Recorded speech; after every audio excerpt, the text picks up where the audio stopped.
অনেক দিন থেকেই আসবো আসবো করছিলাম, কিন্তু কিছুতেই হয়ে উঠছিল না। কিছুদিন আগেই হঠাৎ করে বোন বলল, চল একবার গিয়ে দর্শন করে আসি।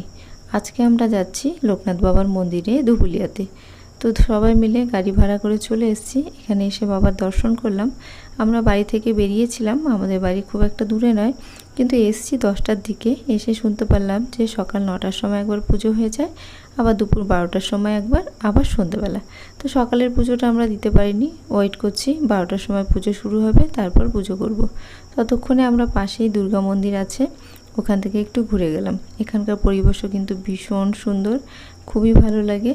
তো এখানে কিছুক্ষণ সময় কাটানোর পর আমরা চলে গেছিলাম আবার ধুবুলিয়াতে বাবার মন্দিরে।